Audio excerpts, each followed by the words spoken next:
Hello students, हम लोग Bihar special यानी बिहार जीके का क्लास कर रहे हैं और बिहार जीके का ये 11वां क्लास है।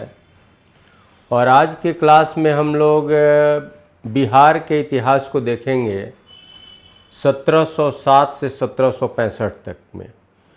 यानी 1707 से 1765 तक में जो घटनाएं हुई हैं भारतीय इतिहास में, उसमें बिहार से रिलेटेड कितने फैक्ट्स हैं उसको देखना है। तो इसका टाइटल हमने आज के टॉपिक का रख दिया है कि भाई बिहार 1707 से 1765 तक। ठीक है, तो भाई 1707 से 1765 तक में बिहार में बहुत सारी घटनाएं, बहुत सारी बातें हुई होंगी, लेकिन उसमें कुछ मुख्य बातें जो हैं वो खास करके कि यहाँ पर कौन किसके अधीन रहा, कौन यहाँ का सूबेदार रहा, कौन यहाँ का नायब सूबेदार रहा, कुछ इस तरह के फैक्ट्स को यहाँ पर आपके सामने रखा गया है। तो 1707 से 1765 यानी ये जो काल है, 1707 के बाद 1707 से जो इतिहास शुरू होता है भारतीय इतिहास, वो उसको हम लोग कहते हैं मुग़ल का पतन काल, यानी औरंगजेब के बाद का काल है। औरंगजेब के बाद की स्थिति और औरंगजेब के बाद का जो इतिहास है मुग़ल इतिहास, वो जीएस के ख्याल से बड़ा इम्पॉर्टेंट है। और फिर आप लोग जब मुग़ल को पढ़िएगा मेडिवल में, जहाँ हिस्ट्री के टॉपिक में पढ़िएगा, तो वहाँ पर इस पर ज़्यादा ध्यान दीजिएगा, क्योंकि लगता है लोगों को कि भाई जो मेन मुग़ल है औरंगजेब तक, वहाँ तक की बात को पढ़ लें, उसके बाद तो डिक्लाइन फेज़ है, कुछ बातें जान लें, लेकिन क्वेश्चन बहुत यहाँ से उठता है। और उसी दौर में बिहार से रिलेटेड कुछ फैक्ट्स को यहाँ रखा गया है और उसमें मुख्य रूप से मेन स्ट्रीम की भी बातें हैं, यानी भारतीय इतिहास से संबंधित भी बहुत सी बातें इसमें समाहित की गई हैं। तो ये छोटा सा टॉपिक है, यानी कुछ ही फैक्ट्स इसमें है, लेकिन आप लोग को ये हम सजेस्ट करेंगे कि इस पार्ट को जब भी हिस्ट्री पढ़िए ना, तो आफ्टर औरंगजेब जो है, यानी डिक्लाइन फेज ऑफ मुग़ल जो है, उसको ढंग से पढ़िए। यहाँ से क्वेश्चन उठता है और क्वेश्चन में यहाँ से कन्फ्यूज़न भी लोगों को रहता है, यहाँ से क्वेश्चन बड़ा लोग इधर उधर कन्फ्यूज़ भी हो जाता है। तो जिनको जुड़ना है जल्दी जुड़ जाइए आप लोग, और हम लोग उस फैक्ट्स को देखेंगे। अभी तक में 2-3 लोग का नाम दिख रहा है, ठीक है, तबशुम है, गौरव है और अर्चना है, सब लोग का स्वागत है। तो क्लास में थोड़ा रेगुलर रहिए और जितना दिया जा रहा है फैक्ट्स, उस फैक्ट्स को ज़रूर पढ़ लीजिए उस दिन, ठीक है, कम से कम एक बार 2 बार पढ़ लीजिए। और उसी फैक्ट्स पर, उसी जो आपका पीडीएफ भेजा जाता है, उसी पर क्वेश्चन भी रहता है, तो क्वेश्चन को भी करिएगा, ठीक है, क्वेश्चन को भी ज़रूर आप लोग कर लीजिए। जितना 20-20 क्वेश्चन दिया जाता है ना, उसको ज़रूर कीजिए, ठीक है। और आप लोग को बहुत सारे क्लासेस चल रहे हैं, सब पे आप लोग ध्यान दे दीजिए।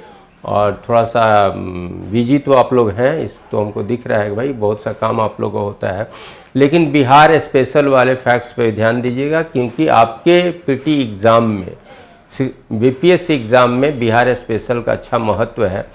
और अभी हम लोग इतिहास के एक बहुत बड़े पार्ट तक को, बिहार का जो भी फैक्ट्स था उसको हम लोग देख लिए हैं, 1707 तक का तो देख ही लिए हैं।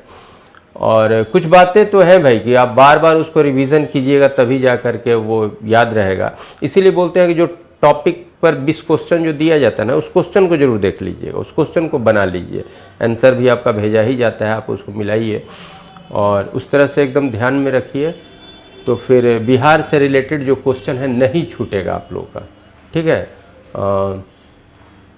एकदम आप लोग आश्वस्त रहें कि बिहार से रिलेटेड जो क्वेश्चन है वो नहीं छूटेगा, अगर आप साथ साथ करते जाइए, ठीक है। तो आज हम लोग का जो टॉपिक है 1707 से 1765 तक में बिहार को देखना है।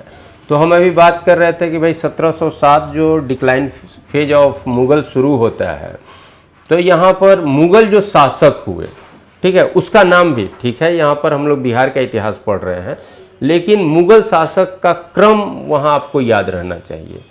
आप ध्यान में भी रखिए कि डिक्लाइन फेज ऑफ मुग़ल में जितना मुग़ल शासक हुए, उससे कम मुग़ल शासक पहले हुए हैं, ठीक है।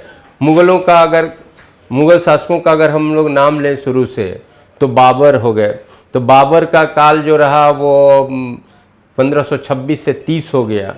फिर हुमायूं, तो हुमायूं का एक स्पेल जो होता है 1530 से 1540 का होता है। फिर हुमायूं का एक दूसरा स्पेल जो होता है वो 1555 से 56 का रहता है। हुमायूं के बाद फिर आपका अकबर, और अकबर का काल जो होता है 1556 से लेकर के 1605 का रहता है। और अकबर के बाद फिर जहांगीर का काल होता है, और जहांगीर का काल 1605 से 27 का रहता है। और फिर जहांगीर के बाद शाहजहां का काल, और वो 1627 से 58 तक का। और फिर लगभग 58 से फिर आपका औरंगजेब का शुरू हो जाता है, और वो 1707 तक। तो ये जो हुए, इनकी संख्या कितनी हुई भाई? बाबर, हुमायूं, अकबर, जहांगीर, शाहजहां, औरंगजेब, 6 ही हुए। लेकिन डिक्लाइन फेज जो 1707 से शुरू हो रहा है, जहां से कमज़ोर शासक हो गए, यानी मुगल के उतने प्रभावकारी शासक नहीं रहे, तो 1707 से 1857 तक में देखिएगा तो इधर तो 6 ही रहे ना, इधर देखिएगा तो आपको 10-11 शासक हो जाएंगे। ठीक है, तो वो जो नाम है ना, वो क्रम जो है, तो बहुत बार तो क्वेश्चन ये भी फ्रेम होता है कि इसमें पहले का कौन है, बाद का कौन है, या कोई महत्वपूर्ण घटना है तो किस मुगल शासक के काल की है।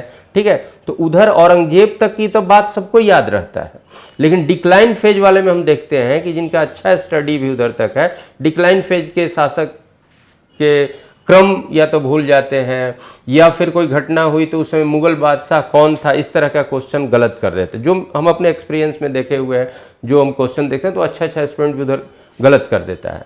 तो मेरा ये सजेशन है कि डिक्लाइन फेज के जो मुगल किंग्स हैं उनका ऑर्डर और पीरियड एक बार ध्यान से आपको देख लेना होगा। ठीक है, जैसे इस पे बात की हम लोग कर लेते हैं। हमने अभी तक जो मुगल का मुख्य शासकों का नाम जो लिया गया, यानी औरंगजेब तक का जो नाम लिया गया, तो अभी हम लोग ने काउंट किया कि 6 का नाम हम लोगों ने लिया, 6 शासक हुए। अब 1707 यानी औरंगजेब के बाद, औरंगजेब की मृत्यु के बाद के जो मुगल शासक हुए, ठीक है, जो डिक्लाइन फेज आप यहाँ से मान रहे हो मुगल का, और वो डिक्लाइन फेज ही रहा 1857 तक। ठीक है, तो वहाँ तक के मुगल शासकों का नाम आप याद रखोगे। और बात इसलिए हम कर रहे हैं कि 1707 से 1765 तक में जो बिहार का इतिहास से संबंधित फैक्ट करेंगे, तो उसमें भी भाई कौन वो घटना हुई, तो उसमें मुगल गद्दी पर कौन था, ये ध्यान में रखना है। ठीक है, तो 1707 का जो मतलब औरंगजेब के बाद जो पहला शासक होता है वो बहादुर शाह प्रथम, बहादुर शाह प्रथम। और बहादुर शाह प्रथम का जो पीरियड है वो 1707 से 1712 का रहता है, 7 से 12 का। ठीक है, और बहादुर शाह प्रथम के बारे में आप लोग जानते भी होंगे कि इनका नाम था मुअज्जम। ये भी क्वेश्चन पूछ देता है। ठीक है, खैर ये बिहार का आपका नहीं हो रहा है, लेकिन मुअज्जम। और इनको ये शाह आलम प्रथम भी इन्हीं को कहा जाता है। इन्होंने शाह आलम का भी उपाधि लिया था, तो शाह आलम प्रथम भी इनको कहते हैं। ठीक है, और इतिहासकारों ने इन्हें शहंशाह ए बेखबर भी कहा है, शहंशाह ए बेखबर। थोड़ा सुस्त आदमी थे, प्रशासन में बहुत दिलचस्पी नहीं थी, बेखबर। ठीक है, तो ये अब देखिए यहाँ से ही क्वेश्चन का बात हो जाता है। ठीक है, इसके बाद जो मान लो कि डिक्लाइन फेज का ये पहला हमने कहा कि 10-11 हो गए, तो दूसरा इनके बाद जो हुआ वो जहांदार शाह। और ये बात इसलिए बता रहे हैं ना कि मान लेते हैं बिहार का ही कोई घटना है, कुछ बात है, कोई नायब सूबेदार है, तो वो किसके समकालीन था, इस तरह का जब क्वेश्चन फ्रेम होगा तो ये गलती नहीं होगी। और जहांदार शाह का काल भी आप लोग को मालूम होगा, 1712 से 13 तक 1 बरस का रहता है जहांदार शाह। और जहांदार शाह के बाद जो होता है, जहांदार शाह के बाद जो आता है वो फारुखसियार, और ये बिहार के लिए इम्पोर्टेंट है, फारुखसियार फर्रुखसियार। और फर्रुखसियार का जो काल हो गया ये 1713 से 19। और आप लोग पढ़े होंगे या पढ़िएगा भी कि भाई यहाँ से किंग मेकर की भूमिका कुछ दरबारियों ने निभाना शुरू किया और दरबार गुटों में बटा हुआ था, जिसमें ईरानी, तुरानी और हिंदुस्तानी गुट था। और उसमें किंग मेकर की भूमिका निभाने वाले में हम लोग जानते हैं आपको सैयद ब्रदर्स को। तो वो सब इम्पॉर्टेंट है, जब भी पढ़िएगा तो इस पर ध्यान दे करके। हम यहाँ पर सिर्फ क्रम इनका बता रहे हैं। फर्रुखसियार, और फर्रुखसियार के बाद फिर नाम मात्र के लिए जो आया वो था रफ़ी उद दरजात। रफ़ी उद दरजात, ठीक है, रफ़ी उद दरजात। और ये 1719 में आया। बीमारू शासक ये सब राजकुमार था, तुरंत मर गया। और फिर रफ़ी उद दौला, और इस सब को यहाँ से ये बनाने का काम कौन कर रहा है? सैयद ब्रदर। रफ़ी उद दौला, उद दौला, रफ़ी उद दौला, ये भी 1719 में बना, 1719 में मर गया ये भी, ठीक है। और आप जानते हो कि फर्रुखसियार को भी बनाया था कौन? फर्रुखसियार को भी सैयद ब्रदर्स ने बनाया, मार भी डाला। और फिर रफ़ी उद दौला, और फिर रफ़ी उद दौला के बाद जो आता है, जो छठा होता है आपका, ठीक है, जो 1719 से 48 तक रहता है, ठीक है, वो हो जाता है मोहम्मद शाह। मोहम्मद शाह, मोहम्मद शाह। और इसको मोहम्मद शाह रंगीला भी इसी को बोलते हैं, थोड़ा गीत संगीत में लगा रहता था, ठीक है, मोहम्मद शाह रंगीला। और इनका पीरियड 1719 से 48 तक है, ठीक है। और फिर रफ़ी उद दौला हो गया, मोहम्मद शाह रंगीला हो गया। फिर हम ये काउंट, हमको ये 10-11 हो जाएंगे। मोहम्मद शाह रंगीला, और मोहम्मद शाह रंगीला के बाद एक इम्पॉर्टेंट हो जाता है फिर अहमद शाह। अहमद शाह, ठीक है, अहमद शाह। और अहमद शाह का पीरियड हो जाएगा आपका 1748 से 54 तक का, ठीक है। और मोहम्मद शाह हो गया, अहमद शाह हो गया। फिर आपका फिर आलमगीर, आलमगीर, आलमगीर द्वितीय, आलमगीर सेकेंड। और हम क्या बताया था कि एक ही डायनेस्टी में जब नाम रिपीट होगा तो फर्स्ट सेकंड लगता है। इसका मतलब कि कोई आलमगीर पहले भी होगा, तो अभी तो आलमगीर दिख नहीं रहा है इसमें कोई। तो पहला आलमगीर किसको? औरंगजेब ने आलमगीर का उपाधि लिया था, इसलिए ये आलमगीर द्वितीय कहलाता है। और ये 1754 से 59 तक, ठीक है। और फिर आपका हो जाएगा आलमगीर द्वितीय हो गया, ठीक है। और फिर आपका शाह आलम द्वितीय, शाह आलम द्वितीय, शाह आलम सेकेंड, ठीक है। और शाह आलम सेकेंड का पीरियड हो जाएगा 1759 से, ये लंबा पीरियड इनका था, 1806 तक। और फिर अकबर सेकेंड, अकबर द्वितीय, अकबर सेकेंड, ठीक है, अकबर सेकेंड। और अकबर सेकेंड का पीरियड हो जाएगा 1806 से 1837। और उसके बाद हाँ बोले ही 11।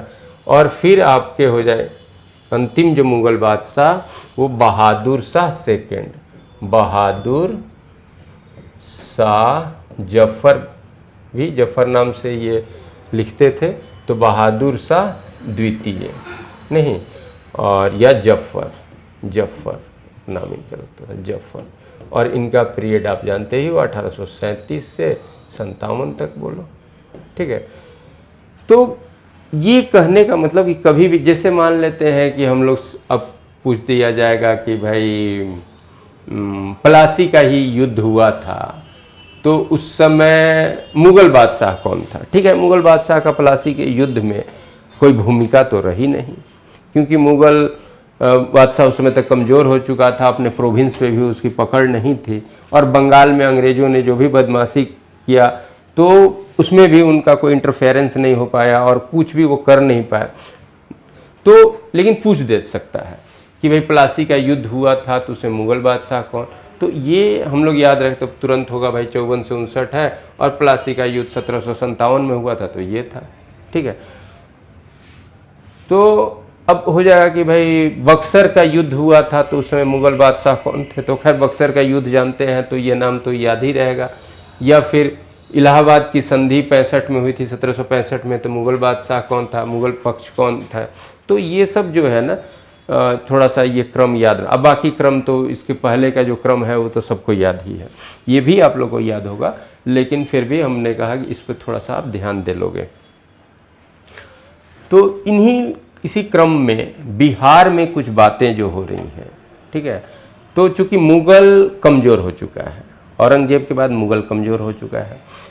अब चूंकि आप देखते हो कि जैसे पहले भी हम लोगों ने पढ़ा है कि अकबर अपना प्रांतपति बिहार में किसी को रखा, ठीक है, पढ़े ना हम लोग।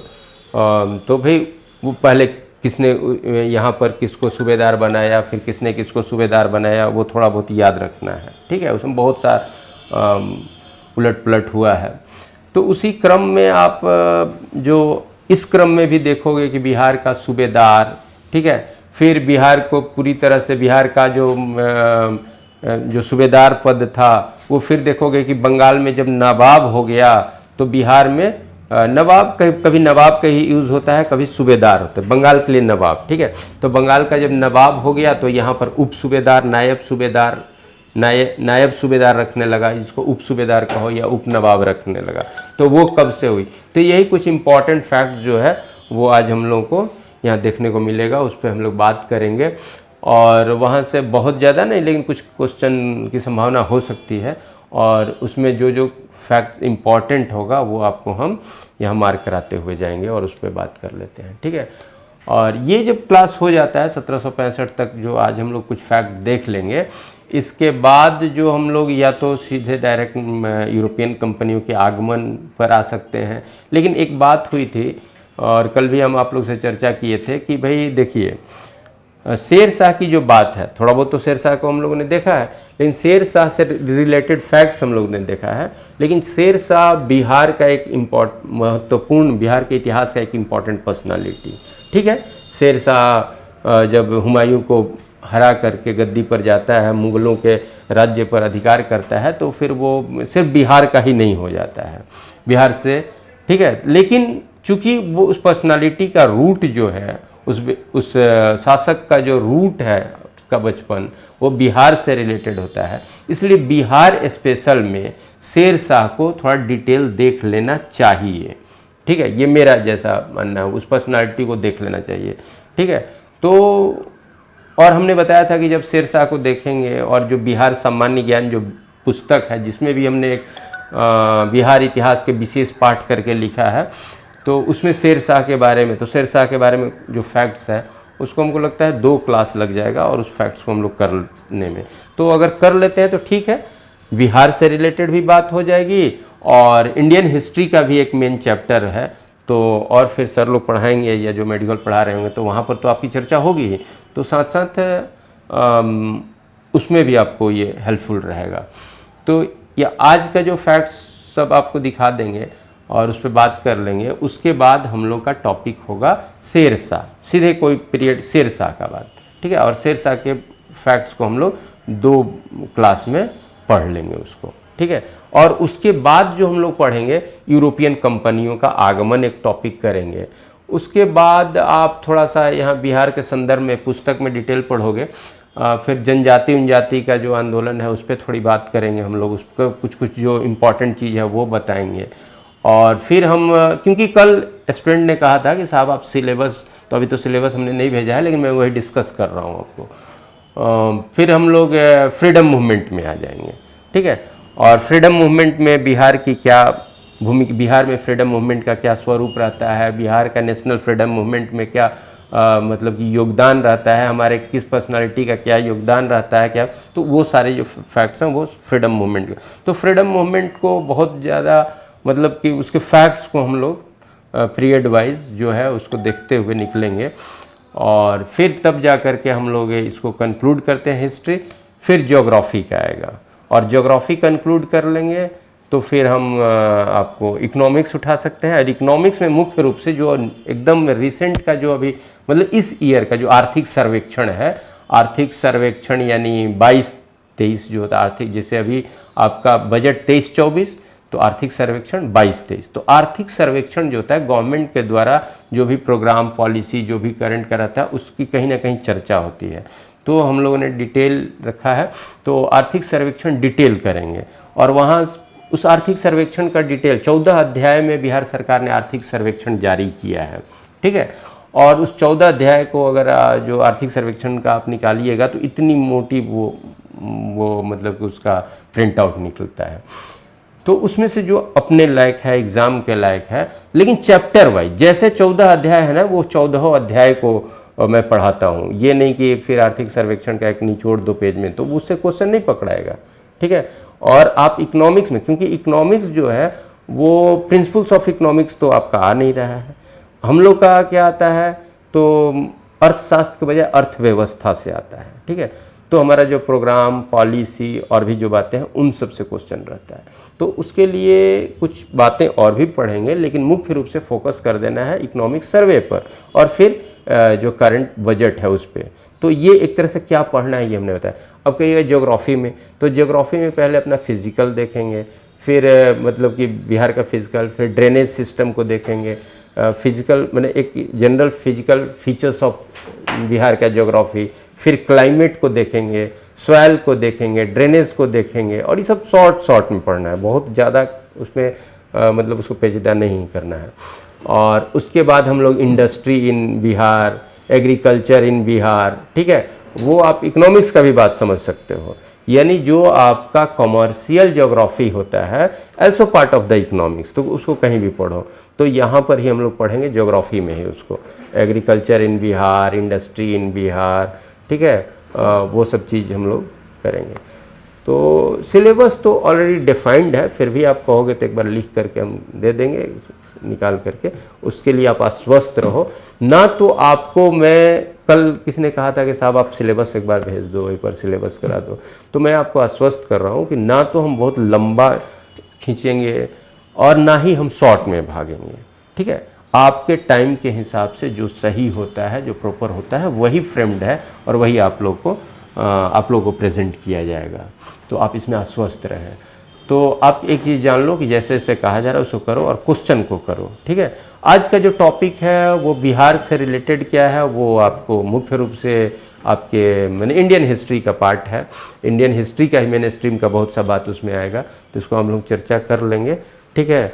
और साउंड कम आ रहा है, अच्छा चंद्रभूषण का है साउंड कम आ रहा है। हेलो, अब आप लोग बताओगे साउंड की स्थिति क्या है, क्योंकि ये तो बहुत बड़ी बात है ना भाई, मैं बोलूँ साउंड ही नहीं। अभी आप लोग सुन पा रहे हो? एक दो आदमी कमेंट करके बता दो, आवाज़ जा रही है सबके पास? अच्छा, तो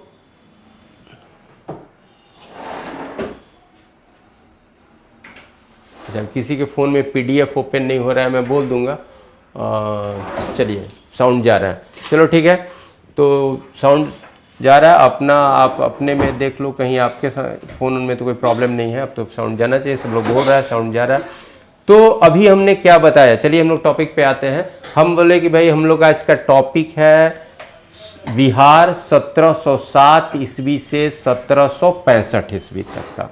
और इसी बोलने के क्रम में हमने कहा कि ये डिक्लाइन फेज ऑफ मुगल शुरू हो रहा है, जो अपना हिस्ट्री का मेन का है। तो हमने एक सजेशन आपको दिया, मेरे दिमाग में आया कि भाई इस डिक्लाइन फेज में जो मुगल किंग्स हुए हैं ना, उनका ऑर्डर, उनका नाम, उनका पीरियड, ये एक रिक्वायर्ड होता है जीएस के लिए, ठीक है। क्योंकि यहाँ से क्वेश्चन, और अच्छा स्टूडेंट का हम कभी कभी देखते हैं कि वो क्वेश्चन गलत हो जाता है, तो आप इसको जरूर कर लोगे, ठीक है।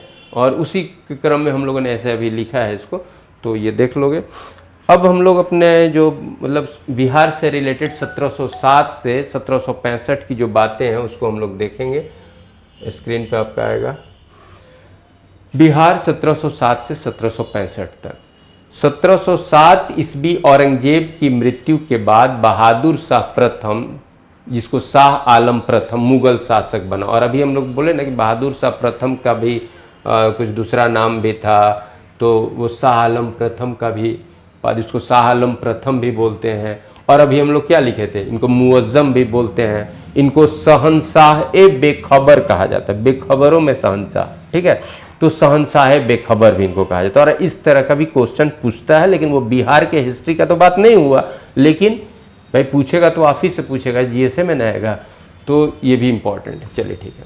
तो 1707 ईस्वी औरंगजेब की मृत्यु के बाद बहादुर शाह प्रथम मुगल शासक बना, ठीक है। बहादुर शाह प्रथम ने भी अजीमुशान को पुनः बिहार का प्रशासक नियुक्त किया। और इसको अजीमुशान को किसने बिहार का प्रशासक बनाया था? औरंगजेब ने। तो बहादुर शाह प्रथम ने भी उनको कंटिन्यू कराया, ठीक है, अजीमुशान। तो अगर ऐसा, लेकिन ऐसा क्वेश्चन पूछता नहीं है अभी तक, तो उस तरह से उतना नहीं पूछता है, लेकिन चूंकि पढ़ रहे हैं तो भाई देख लेते हैं, ठीक है। तो पूछ देगा कि बहादुर शाह प्रथम जब गद्दी पर आए तो उस समय, ठीक है, यानी 1707 में, उस समय बिहार का प्रशासक, बिहार का गवर्नर, बिहार का सूबेदार, ठीक है, कौन था, ऐसा पूछ सकता है। क्योंकि अभी सूबेदार का ही बात चलेगा, या तो प्रशासक या सूबेदार, क्योंकि इस समय स्थिति क्या होती थी, बंगाल के लिए अलग सूबेदार और यहाँ के लिए अलग होता था। बाद में 33 से आप क्या देखोगे कि बंगाल का नवाब ही अब यहाँ पर डिप्टी नवाब नियुक्त करना शुरू कर दिया। ये चीज भी हम मेंशन किए हैं, ये 33 है, तब नायब का बात यहाँ पर आ गया, नायब सूबेदार, नायब नवाब, मतलब कि उप नवाब, इस तरह का कॉन्सेप्ट, ठीक है। तो अजीमुशान तथा फर्रुखसियार को बंगाल का नवाब नियुक्त किया। चूंकि बंगाल के लिए नवाबे टर्म चलता है, सूबेदार भी बोल सकते हो, तो बहादुर शाह ने बिहार के लिए अजीमुशान को कंटिन्यू किया और फर्रुखसियार को बंगाल का नवाब नियुक्त किया। ये इंपॉर्टेंट फैक्ट हो गया। मुगल बादशाह बहादुर शाह प्रथम का शासनकाल 1707 से 12 का रहा। बहादुर शाह प्रथम के पश्चात मुगल शासक जहांदार शाह हुआ, जिसका काल 1712 से 13 का रहा। शायद ये लिखे होंगे हम, जहांदार शाह, ठीक है, ठीक है। 1713 ईस्वी में फर्रुखसियार ने पटना में मुगल बादशाह के रूप में अपना राज्याभिषेक कराया। अब देखो, अब जब मुगल वहाँ पढ़ोगे तो फिर, लेकिन यहाँ समझ लो इनका 13 तक काल रहा ना, इसीलिए लिख दिए हैं जहांदार शाह। अब जहांदार शाह के बाद गद्दी की बात आई, तो उस रेस में फर्रुखसियार भी, जो कहाँ का, बंगाल का सूबेदार बनाया गया था, ठीक है, और वो उस रेस में आया। और फर्रुखसियार ने बिहार में ही अपना राज्याभिषेक करा लिया, ठीक है। तो ये क्वेश्चन बिहार के लिए होता है कि किस मुगल बादशाह ने अपना राज्याभिषेक, ठीक है, फर्रुखसियार पहला मुगल शासक हुआ जिसका राज्याभिषेक बिहार में हुआ। तो और कल हम लोग बात किए थे कि जहांगीर ने परवेज को बिहार का गवर्नर या सूबेदार, जो कहो प्रशासक, नियुक्त किया था, ठीक है, क्योंकि वो डिफाइंड टर्म नहीं था, पद का पदनाम डिफाइंड वो नहीं था, कहीं सूबेदार भी, कहीं गवर्नर टर्म तो उसमें था ना, गवर्नर आज हम लोग बोलते हैं, ठीक है। तो किसको गवर्नर बनाया, सूबेदार बनाया, या बिहार का प्रशासक किसको बनाया? परवेज को। तो Parvez was the first Mughal prince who became the administrator और सूबेदार ऑफ बिहार, तो वो इम्पॉर्टेंट है। और फर्रुखसियार वो पहला मुगल शासक जिसने अपना राज्याभिषेक बिहार में कराया। चलिए ठीक है। अब आप देखोगे मुगल शासक के रूप में फर्रुखसियार का शासनकाल 13 से 19 का रहा है, और इसीलिए हमने पहले ये बता दिया। फर्रुखसियार के शासनकाल में बिहार में 4 सूबेदार एक के बाद एक नियुक्त किए गए, और फर्रुखसियार के शासनकाल में बिहार में नियुक्त हुए सूबेदारों के नाम। अब देखो, ये हम तो नहीं बोलेंगे, ऐसा तो कुछ नहीं है, जरूरी है कि एकदम याद रखो कि कैरत खान, मीर जुमला, बुलंद खान और खान जमान, ऐसा कोई रटने की बात नहीं है, यहाँ से ऐसा क्वेश्चन फ्रेम नहीं होता। लेकिन कभी क्वेश्चन पूछ सकता है कि भाई, और शायद हमने भी लिख दिया है कि कैरत खान किसके काल में या किसके द्वारा नियुक्त बिहार का सूबेदार था, ठीक है। तो ऐसा क्वेश्चन भी फ्रेम्ड हो सकता है, तो इसलिए थोड़ा सा देख सकते हैं, क्योंकि यहाँ बहुत कुछ पॉलिटिकल फैक्ट्स आपके लिए मिलता नहीं है यहाँ पर। अब मुगल बादशाह मुहम्मद शाह, तो 1948 और 1948 के पहले, ये बिहार इतिहास के लिए नहीं, लेकिन हमने क्या बताया, फर्रुखसियार के बाद 19 में, 19 बड़ा ही मतलब कि इम्पोर्टेंट साल हो जाता है मुगल वंशावली मुगल शासकों के क्रम में 1719 में फर्रुखसियार ख़त्म होता है, 19 में ही रफ़ी-उद-दरजात को बनाया जाता है, वो मर जाता है। फिर 19 में ही रफ़ी-उद-दौला को बनाया गया, वो भी मर गया, बीमारी से दोनों मर गया, ठीक है। और फिर 19 में आप बनाते हो मोहम्मद शाह को, ठीक है, जिनको मोहम्मद शाह रंगीला भी कहते हैं, ठीक है। ये अपने भाई गीत संगीत नाच नृत्य में लगे रहते थे, तो इनको मोहम्मद शाह रंगीला, और इनका काल एक लंबा रहा 1719 से 48। और ये सब करने में कौन था? सैयद ब्रदर्स, नहीं सैयद ब्रदर्स, ठीक है। तो आप देखते हो कि इसमें क्या क्या किया। फर्रुखसियार को बैठाया, फर्रुखसियार को मारा, रफ़ी-उद-दरजात को बैठाया, उसको मारा, ठीक है। फिर आप देखते हो कि रफ़ी-उद-दरजात को बैठाया, उसको मारा नहीं, वो मर गया, ठीक है। रफ़ी-उद-दरजात को बैठाया, वो मर गया, रफ़ी-उद-दौला भी मर गया। फिर मोहम्मद शाह को बैठाता है, लेकिन मोहम्मद शाह के काल में ही इन किंग मेकर्स दोनों भाइयों को मार डाला जाता है। तो ये था तो लापरवाह, लेकिन इस तरह का काम वो किया कि उन किंग मेकर्स भाइयों को समाप्त किया। तो मुग़ल बादशाह मोहम्मद शाह के समय बिहार का सूबेदार, अब देखिए चूँकि हम लोग बिहार का पढ़ रहे हैं, बिहार का सूबेदार फारुद्दौला था, फारुद्दौला, ठीक है। कहीं कहीं फारुखदौला भी लिख देता है, लेकिन वो नाम था फारुद्दौला को नियुक्त किया। तो मोहम्मद शाह रंगीला ने फारुद्दौला को बिहार का प्रशासक नियुक्त किया। फारुद्दौला बिहार में अंतिम मुगल सूबेदार हुआ। देखो ये हम इसलिए लिख रहे हैं, ये बहुत मतलब इस पे आप मतलब कि क्वेश्चन भी कर सकते हो। मेरे लिखने का मतलब ये है कि मुगल बादशाह द्वारा अपॉइंटेड सूबेदार, ठीक है। क्योंकि इसके बाद जो सूबेदार अपॉइंट होने लगे या यहाँ पर प्रशासक बिहार का जो अपॉइंट होने लगे, वो किसके द्वारा? वो अब बंगाल के नवाब के द्वारा, ठीक है। तो इसलिए अब उनके सबऑर्डिनेट के रूप में, बंगाल के नवाब के सबऑर्डिनेट के रूप में यहाँ का एडमिनिस्ट्रेटर हो गया, ये स्थिति हो गई। और इस स्थिति से इसको कहा जा रहा है कि ये अंतिम मुगल सूबेदार, क्योंकि बंगाल ऐसा तो नहीं ना था, ठीक है। वो ये मुगल बादशाह कमज़ोर हो गए थे, तो वो बहुत हद तक अपने इंडिपेंडेंट हो गए थे, लेकिन उन्होंने कभी चैलेंज करके ये कि हम मुगल बादशाह से बाहर के हैं, ऐसा कुछ नहीं कहा था। फर्रुखसियार का राज्याभिषेक बिहार में ही हुआ था, हाँ वही तो मैं बात कर रहा था ना, हाँ सही है, फर्रुखसियार का राज्याभिषेक बिहार में होता है, ठीक है। यही तो इम्पोर्टेंट है बिहार के लिए। चलिए, 1733 ईस्वी में बंगाल के नवाब ने फारुद्दौला को बिहार के नवाब पद से क्या कर दिया? बर्खास्त कर दिया, यानी उसको हटा दिया, डिसमिस कर दिया। 1733 ईस्वी में बिहार का क्षेत्र मुगल शासक के बजाय बंगाल के नवाब के नियंत्रण में आ गया, ठीक है, ठीक है। और ये सब कारण क्या है? मुगल बादशाह कमजोर होता जा रहा है, लापरवाह होता जा रहा है, ठीक है। उसके एडमिनिस्ट्रेटिव पकड़ नहीं रह गई है, प्रोविंस अपने आप में इंडिपेंडेंट होते जा रहे हैं। तो बंगाल का जो है नवाब जो है वो ज़्यादा, अब या सूबेदार कहो, बंगाल का जो सूबेदार है वो ज़्यादा मजबूत हो गया, और बिहार में भी वो इंटरफेयर कर रहा है, बिहार के प्रशासन को भी अपने हाथ में ले लिया है। बिहार में उप नवाब नायब सूबेदार होने लगे। अलीवर्दी खां बिहार का नायब सूबेदार, नायब नाजिम भी बोला जाता है, पद पर नियुक्त किया गया। 1740 में अलीवर्दी खां ने बंगाल के नवाब सरफराज खां की हत्या कर, अब देखो, यानी ये अलीवर्दी खां, अब यहाँ पर इंपॉर्टेंट क्या होता है बाबू, अलीवर्दी खां का तो बंगाल के नवाब के रूप में आप नाम जानते हो। क्वेश्चन शायद हमने भी फ्रेम करके भेजा है। क्वेश्चन ये होगा कि अलीवर्दी खां बंगाल का नवाब बनने के पहले कहाँ का प्रशासक या उप सूबेदार या नायब नजीम था या नायब सूबेदार था, ये क्वेश्चन हो सकता है। तो बिहार का था, ठीक है। तो ये क्वेश्चन फ्रेम्ड हो सकता है। तो चूंकि आज हम बिहार पढ़ रहे हैं, तब ना लगेगा कि अच्छा इसका तो आंसर बिहार होगा, लेकिन जब रिशफल्ड क्वेश्चन जब रहेगा, उसमें बीच में कहीं देगा, तो कोई आप अंदाजा नहीं लगा सकते हो कि ये बिहार का क्वेश्चन है, ठीक है। हो सकता है भाई पूरे नेशनल हिस्ट्री का कहीं का हो, तो कन्फ्यूजन भी हो। तो इस तरह का क्वेश्चन फ्रेम्ड होता है और ये इंपॉर्टेंट है। 1740 में अलीवर्दी खां ने बंगाल के नवाब सरफराज खां की हत्या, अब यहाँ पर क्या है बाबू, वो नायब नाजिम है, वो नायब सूबेदार है, कहाँ का बना हुआ है, बिहार का। किसके द्वारा बनाया गया, बंगाल के नवाब के द्वारा, ठीक है।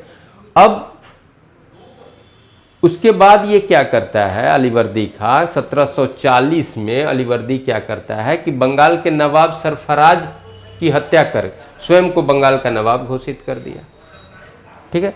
तो ये भी क्वेश्चन हो सकता है, क्वेश्चन को ऐसे अगर हम करें कि बिहार का नायब सूबेदार अलीवर्दी खां ने बंगाल के किस नवाब की हत्या कर स्वयं को बंगाल का नवाब बना लिया, तो ऐसा भी क्वेश्चन हो सकता है। तो वो कौन हुआ, सरफराज खां। अलीवर्दी खां बंगाल के नवाब पद पर इतना से इतना तक रहा, 40 से 56 तक रहा, और बाद में हम थोड़ा सा नवाब का लिस्ट भी दे दिए हैं बंगाल के। अलीवर्दी खां ने जैनुद्दीन हैबत को बिहार का नायब नाजिम बना, अपने बन गया। अलीवर्दी खां जब अपने बंगाल का नवाब बन गया तो बिहार का नायब सूबेदार है, नायब नजीम या डिप्टी सूबेदार किसको बनाया, तो ये इंपॉर्टेंट हमारा होगा। किसको बनाया, जैनुद्दीन हैबत को। अब देखो पढ़ाना तो आसान है, ये तो भाई हम बता दिए इसको बनाया, इसको बनाया, इसको बनाया, बोल याद कर जाना, लेकिन हम इस बात को समझ रहे हैं कि इतना आसान नहीं है, ठीक है।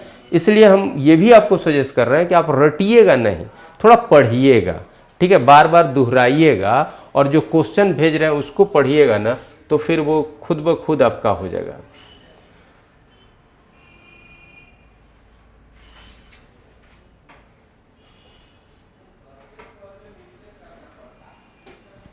हाँ, इनका है कि भाई ये कहाँ पर उसका राज्याभिषेक हुआ था, फारुखसियार का, तो भाई बुक में तो पटना में ही मिलता है, ठीक है, क्योंकि इसमें बहुत सा सोर्सेज में पटना में ही मिलता है, वो पटना में ही, ठीक है। और संध्या कुमारी का असाइनमेंट, संध्या कुमारी से और किनका क्या कुछ है क्या, असाइनमेंट तो भेज देते हैं। और असाइनमेंट में बहुत आप लोग स्ट्रेस मत लो, असाइनमेंट हमने सीधा एकदम जैसे टॉपिक रहता है ना उसी पर हम कुछ कुछ बता देते, लिख देते हैं कि भाई इस पे 2-3 तथ्य लिखो, और मेरे ख्याल से वो अच्छा है। अगर आप ऐसा लिख लेते हो ना तो फिर एक तरह से वो आपका रिवीजन हो जाता है, जो आपका PDF भेजा जाता है उसका। तो अगर टाइम निकले तो असाइनमेंट को कीजिए, ठीक है। और क्वेश्चन तो जरूर लगाइएगा, 20 जो क्वेश्चन रहता है, और क्वेश्चन कहीं भी एक वो क्वेश्चन भी आप नहीं कहिएगा कि जो डेली भेजा जाता है वो बाहर का होता है। आपका जो PDF भेजा जाता है, मैं ईमानदारी से बताऊं, उसी को रख कर तो हम क्वेश्चन बना देते हैं, ठीक है, वो फ्रेम्ड रहता है मेरा डेली का, और वही हम भेज देते हैं। तो क्वेश्चन तो बनेगा ही, क्वेश्चन में फिर अलग से कोई डिस्कशन की बात ही नहीं है, तो उसको आप कीजिए। फिर वीकेंड में आपको क्वेश्चन मिला होगा जो 50 क्वेश्चन, पिछली बार भी मैंने और भी क्वेश्चन किया होगा, लेकिन बिहार स्पेशल का भी 50 क्वेश्चन हमने दिया था। उसमें कुछ तो आपका हिस्ट्री का ही था और कुछ थोड़ा मिक्स था। पर्सनालिटी पर क्वेश्चन हमको याद है कि हमने लिखा था, वो मतलब बिहार के पर्सनालिटी पर, मतलब हिस्टोरिकल पर्सनालिटी, मॉडर्न टाइम की, मॉडर्न हिस्ट्री का। तो वो सब बहुत इंपॉर्टेंट है, वो डायरेक्ट क्वेश्चन आने की संभावना वो सब रहेगा। हाँ, कितने वर्ड में लिखना है, अरे बाबू कौन पूनम पूछ रही है, पूनम वो हमने लिख देते हैं 3 फैक्ट, 4 फैक्ट, 5 फैक्ट, जितना फैक्ट उसमें दिया रहता है उसी हिसाब से, ज़्यादा उसको लंबा नहीं करना है, पॉइंट वाइज करना है, पॉइंट वाइज करना है, ठीक है।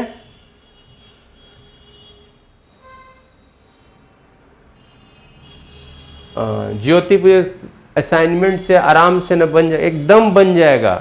अब आप लोग बस हमसे एक बार ये कहलाना चाह रहे हो ना कि जितना पढ़ा रहे हैं उससे बाहर नहीं आएगा, यही कहलाना चाहते हो ना, तो ये तो हम नहीं बोल सकते हैं कि उससे बाहर, क्योंकि भाई हम मेरी क्या होगा, लेकिन मैक्सिमम आएगा, आपका रिजल्ट निकलेगा, ये मैं बोल रहा हूं। लेकिन हर क्वेश्चन आ जाए, देखो 32 क्वेश्चन में 27 या 28 क्वेश्चन इस बार जो हम लोग का मटेरियल था उससे आया था, बिहार स्पेशल का, ठीक है। तो इसलिए आप आश्वस्त रहो ना, लेकिन हाँ, अगर इतना करने के बाद भी कुछ कर सकते हो तो करो, कौन रोक रहा है, लेकिन इतना तो कम से कम कर लो। और ये जो भी होता है मैक्सिमम रूप से ये आपका रिवाइज करके ढंग से, और एक कुछ ना कुछ एक स्ट्रेटेजी पर ही वो दिया जा रहा है, ठीक है। तो पढ़िए और थोड़ा सा उसको लिखिए उखिए जो असाइनमेंट है। सर आपके भरोसे और अपने मेहनत पे भरोसा कर के रही हूँ। अरे नंदिनी इतना आपको मतलब कि ये नहीं बनना है कि सेंटिमेंटल कि भाई एकदम भरोसा कीजिए, टीचर पे तो भरोसा होना चाहिए, और जो पढ़ाया जा रहा है टीचर को जो फैक्ट्स है जो जरूरी है वही कराया जा रहा है, ठीक है। और आप मेहनत करो, मुख्य रूप से आपके मेहनत से ही आएगा। हम लोग एक गाइड देते हैं और आपको जो मटेरियल दिया जाता है इसलिए कि आप जो आपका जो, मैं पहले भी एक क्लास में बोला था कि आपका मेहनत फ्रूटफुल हो, आप जो मेहनत करो वो फलदायी हो, यही उद्देश्य होता है, ठीक है। और जैसे करोगे तो एकदम फलदायी होगा, ठीक है। तो हम लोग आगे देखते हैं।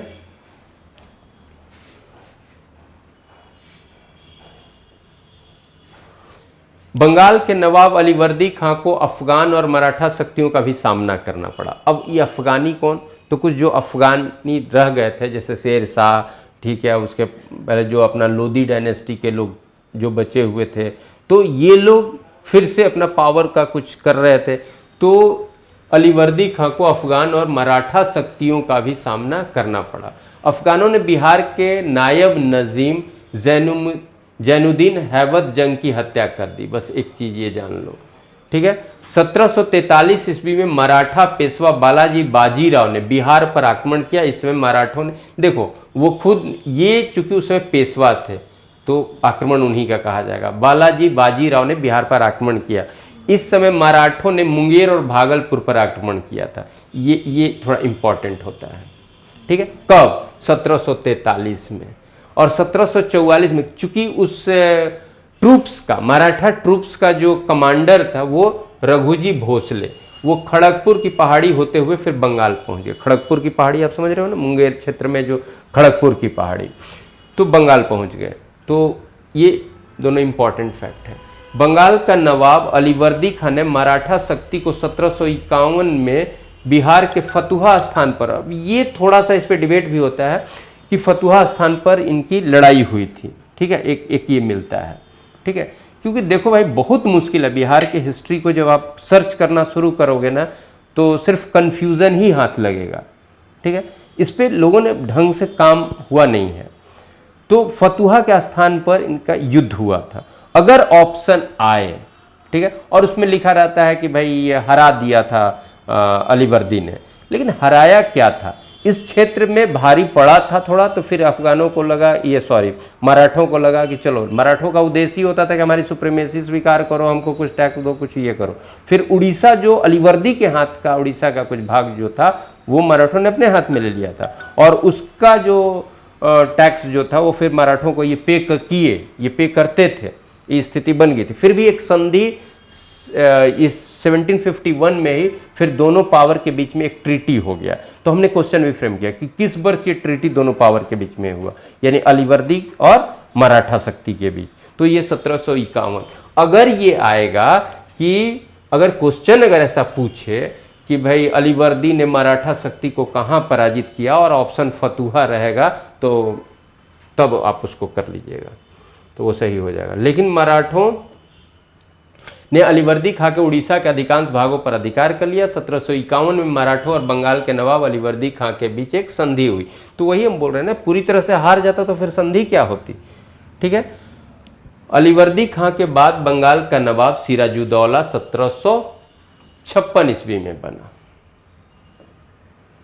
अब यहां पर एक हमने नाम दे दिया है, मुर्शीद कुली खां। ये पहले से भी बंगाल में सूबेदार था, लेकिन जब बंगाल में पूर्ण रूप से ये बंगाल का नवाब हो जाता है तो इसकी स्थिति बनती है 1717 से 1727, ठीक है। फिर सुजाउद्दीन 1727 से 39, सरफराज 39 से 40, अलीवर्दी, सिराजुद्दौला, मिर्जाफर, मीर कासिम, मिर्जाफर, नजमुद्दौला, सैफुद्दौला और मुबारकुद्दौला, ठीक है।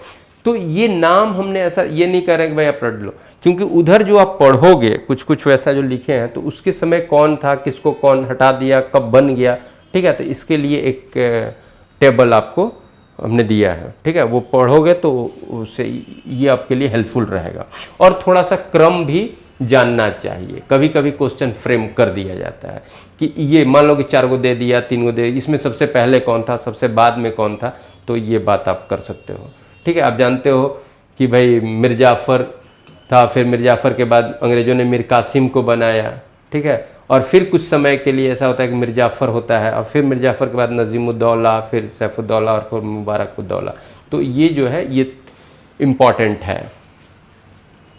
अब आप देखिएगा, अंग्रेज़ों ने बंगाल में अपनी प्रथम कोठी, अब थोड़ा सा फैक्ट जो है, प्रथम कोठी यानी गोदाम या फैक्ट्री भी होता है। आप जान लो कि जहाँ भी लिखा जाता है समान रूप से कि अंग्रेजी फैक्ट्री, तो उनका जो गोडाउन होता था, उनका जो वेयर हाउस टाइप का होता था, उसको भी फैक्ट्री ही कहा गया। फैक्ट्री का मतलब ऑलवेज ऐसा नहीं कि वहाँ से प्रोडक्शन हो रहा है। ठीक है, उसको भी एक टर्म फैक्ट्री यूज हुआ है। तो प्रथम कोठी बोलो, फैक्ट्री बोलो। ठीक है, तो अंग्रेज़ों ने अपनी पहली फैक्ट्री 1651, मैंने बंगाल में पहली, ये मैं नहीं बोल रहा हूँ पहली भारत में, बंगाल में उनकी पहली फैक्ट्री कहाँ खुली थी? 1651 ईस्वी में हुगली में। ठीक है, ये इंपॉर्टेंट है। और तत्कालीन बंगाल के सूबेदार, उस समय बंगाल का सूबेदार कौन था? शाह सूजा। बात कब की है? 1651 का। ठीक है, 1651 का। और बंगाल का सूबेदार कौन था? शाह सूजा। और 51 में कौन है भाई? तो शाहजहां। और इसीलिए कहा गया है कि ये मुगल राजकुमार शाह सूजा शाहजहां का द्वितीय पुत्र। ठीक है, तो यहाँ पर एक फैक्ट है कि अंग्रेज़ों ने बंगाल में अपनी पहली कोठी 1651 ईस्वी में हुगली में तत्कालीन बंगाल के सूबेदार, यानी उस समय का जो बंगाल का सूबेदार था, शाह सूजा की अनुमति से बनाई थी। चलो ठीक, ये फैक्ट होता है। ठीक है, हमारा बिहार का नहीं है, लेकिन बंगाल का भी जो बात है वो वहाँ से हमारा बहुत चीज़ संबंधित है, इसलिए ये फैक्ट बिहार के इतिहास से जुड़ा हुआ फैक्ट है। ठीक है, इसी वर्ष बंगाल के सूबेदार ने अपने परिवार की एक स्त्री का इलाज अंग्रेज डॉक्टर बॉटन के द्वारा सफलतापूर्वक किए जाने से खुश होकर अंग्रेजों को 3000 रुपये वार्षिक शुल्क पर बंगाल, बिहार और उड़ीसा में मुक्त व्यापार की अनुमति दे दी। शीघ्र ही अंग्रेजों ने कासिम बाजार, पटना तथा अन्य स्थानों पर कोठियाँ बना ली, क्योंकि आगे हम लोग जो पढ़ेंगे तो उसमें इस बात की ज़रूरत होगी। जब हम लोग ब्रिटिश कंपनी इन यूरोपियन इन बिहार पढ़ेंगे तो ठीक है, तो इनको अनुमति वहाँ कौन दिया था? कौन अनुमति दिया था? तो शाह सूजा। ठीक है, ये शाह सूजा कौन था? तो शाहजहां का बेटा था। ठीक है, और ये खुश हो गया था अंग्रेज़ों से। क्यों खुश हो गया था भाई? तो उसके घर की एक स्त्री का इलाज बड़ा सफलतापूर्वक डॉक्टर बॉटन जो अंग्रेज़ था वो कर दिया था। ठीक है, तो ये सब इम्पॉर्टेंट होता है। और फिर इनको बोल दिया कि भाई इस क्षेत्र में आप व्यापार मुक्त व्यापार, निःशुल्क व्यापार नहीं, निःशुल्क कर व्यापार का वो दे दिया था आपको। कब? फर्रुखसियार दे दिया था। इन कहीं कहीं यहाँ भी निःशुल्क लिख देता है। सूबेदार अजीमुशान ने अंग्रेजों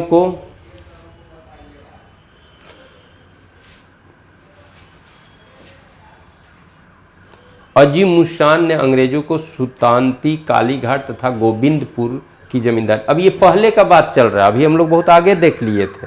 ठीक है, ये पहले की बात चल रहा है।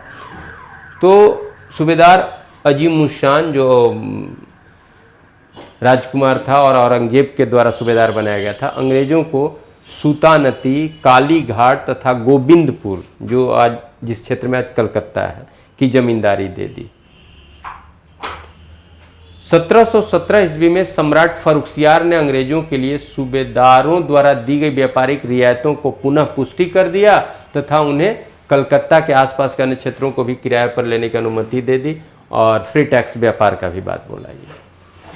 और यहीं से जो फर्रुखसियार का जो ये कदम हो गया, अंग्रेजों को भारत में जमने का आधार दिया, क्योंकि अंग्रेजों से अब कोई टैक्स नहीं लिया जा रहा है बंगाल के क्षेत्र में, तो उनका व्यापारिक मुनाफा बढ़ रहा है। और उनके मुख्य कंपटीटर जो यूरोपियन कंपनी थी वो फ्रेंच कंपनी थी। फ्रेंच कंपनी को, फ्रांसीसी कंपनी को तो वैसा कुछ वहाँ पर सुविधा था नहीं, तो उनसे इनका व्यापारिक मुनाफा बढ़ते गया और इनकी आर्थिक स्थिति बढ़ती गई। तो दो बात होता है, मैं शॉर्ट में बता रहा हूँ, फिर हिस्ट्री जहाँ पढ़ाया जाएगा वहाँ बताया जाएगा आपको कि यहाँ हो रहा है क्या कि अंग्रेज़ों का व्यापारिक मुनाफा बढ़ता गया और मुगल शक्ति कमज़ोर होती गई।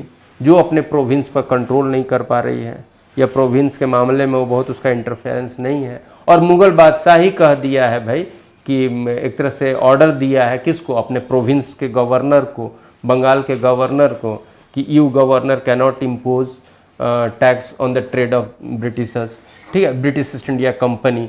तो उनको फ़ायदा मिलता जा रहा है, अब उनका मुनाफा हो रहा है और आप कमज़ोर होते जा रहे हैं। फिर अंग्रेज़ों का क्या होता है, वो कंपनी क्या सोचती है कि भाई तो क्यों नहीं हम पॉलिटिकल भी इंटरफेरेंस शुरू करें। ऐसा उनके लिए अपॉर्चुनिटी जब दिखा तब उन्होंने ऐसा किया, ठीक है। अगर मुग़ल बादशाह बहुत मजबूत रहता, प्रोविंस पे उसकी पूरी पकड़ होती, तो अंग्रेज ऐसा नहीं कर पाते, ठीक है। तो अंग्रेज़ों ने तो यहाँ पर अपना पॉलिटिकल इंटरफेरेंस शुरू कर दिया, धीरे धीरे अपना उपनिवेश बना लिया। तो उसके लिए सिर्फ अंग्रेज ही उत्तरदायी नहीं है, उसके लिए हमारी व्यवस्था उस तरह से कमज़ोर हो गई। मुग़ल का कमज़ोर होना अंग्रेज़ों को यहाँ स्थापित होने का मौका दिया, ठीक है। तो इस तरह से अब फिर आगे की बात जो आप देखते हो कि भाई कैसे प्लासी का युद्ध होता है, प्लासी युद्ध में कैसे षड्यंत्र करके अंग्रेज निकल जाते हैं। फिर आप देखते हो कि प्लासी युद्ध के बाद क्या होता है, तो फिर बक्सर का युद्ध होता है, और बक्सर का युद्ध के बाद तो खैर इनकी यहाँ पर एक तरह से जो खूंटा गढ़ना होता है ना कि भाई अब तो अप्रूव्ड हो गया, और मुग़ल बादशाह ही बक्सर युद्ध के बाद इलाहाबाद की संधि, उन बक्सर युद्ध के परिणाम मतलब कि प्रतिफल के रूप में इलाहाबाद की संधि होती है, और उस संधि में तो मुग़ल बादशाह के साथ संधि करता है ना, क्योंकि मुग़ल बादशाह भी तो उसमें हार गया, उसमें 3 पावर हो गया था, तीनों सम्मिलित रूप से हार गया। तो एक तरह से अंग्रेज जितना सोचे नहीं थे उससे ज़्यादा उनको वहाँ पर ज़्यादा मतलब कि उसको क्या कहोगे, ज़्यादा कुछ मिल गया। और फिर इलाहाबाद की संधि के बाद तो वो ऑथराइज्ड हो गए, मुग़ल बादशाह की तरफ से ऑथराइज्ड कर दिए गए, उनको दीवानी अधिकार दे दिया गया। अब फ्री टैक्स क्या, अब तो उनको टैक्स वसूलने का अधिकार दिया गया। और फिर वो बोलते थे, ऑन पेपर अंग्रेज हमेशा सही रहते थे, वो बोलते थे कि हम तो खैर मुग़ल बादशाह ने हमको यहाँ पर ऑथराइज़ किया है, और बिहाफ ऑफ द मुग़ल बादशाह, as the agent of the Mughal बादशाह हम यहाँ पर टैक्स वसूलेंगे, ठीक है। और उस समय 1765 से जो बात होती है, तो उस समय से क्या होता है, बंगाल में द्वैध शासन का काल कहा जाता है। तो 72 तक द्वैध शासन का काल चलता है। द्वैध शासन क्या, यानी शासन में आज तक विश्व इतिहास में ऐसा कम ही उदाहरण मिला होगा कि भाई टैक्स लेने का अधिकार हमको और जनता के बारे में करने का अधिकार किसी और को। तो इस तरह का व्यवस्था हुआ 1765 से बंगाल में, जिसको हम लोग बंगाल में द्वैध शासन काल कहते हैं, ठीक है। तो ये सारी बातें हैं। तो यहाँ पर फिर हम कुछ बात की चर्चा कर रहे हैं जो खास करके डायरेक्ट बिहार से रिलेट तो नहीं कर रहा है, लेकिन बिहार जो है बंगाल प्रोविंस के अधीन आ चुका है। आपको बताया गया कि यहाँ का बंगाल का नवाब जो है यहाँ का नायब सूबेदार को अपॉइंट कर रहा है, तो एक तरह से बिहार आपका उस प्रोविंस के तहत चला गया। तो इसलिए इसको हम बात कर रहे हैं। तो यहाँ पर चूंकि आप लोग का पढ़ा हुआ चीज़ रहता है, 1717 में सम्राट फर्रुखसियार ने अंग्रेजों के लिए सूबेदार द्वारा दी गई व्यापारिक रियायतों को पुनः पुष्टि की। ब्लैक होल की घटना, जो काल कोठरी की घटना, ये आप जानते हो कि भाई सिराजुद्दौला के समय, ये कब, सिराजुद्दौला के समय, इसका डेट भी याद रखिएगा, खास करके ये डेट, ठीक है। तो सिराजुद्दौला के बिना परमिशन के इसकी कहानी है। सिराजुद्दौला के बिना परमिशन के अंग्रेज कुछ कंस्ट्रक्शन कर रहे थे, ठीक है, गोला बारूद का जाखिरा बना रहे थे, ऐसा फ्रांसीसी भी कर रहे थे। तो भाई दोनों को सिराजुद्दौला ने मना किया कि विदाउट, मैंने बिना मेरे परमिशन के आप ऐसा करते हो तो एक तरह से मेरी सुप्रीमेसी को आप चैलेंज कर रहे हो, तो ऐसा नहीं करो। फ्रांसीसी तो मान जाता है, ये लोग नहीं मानता है।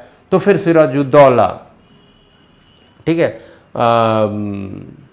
इन लोगों पर इनके फोर्ट पर आक्रमण करता है, ठीक है। और ये कासिम बाजार, और वहाँ पर 146 सिराजुद्दौला की सेना ने 146 अंग्रेज़ों को, घायल जो अंग्रेज थे उनको एक कोठरी में बंद कर दिया, ठीक है। और फिर खोलना भूल गया होगा, और बाद में जो खोला जाता है, कुछ बुक में बोलता है 2 दिन 3 दिन के बाद, लेकिन कुछ बुक में बोलता है कि दूसरे दिन। खैर उससे ज़रूरी नहीं है। ये घटना कब की, तो 20 जून 1756 की।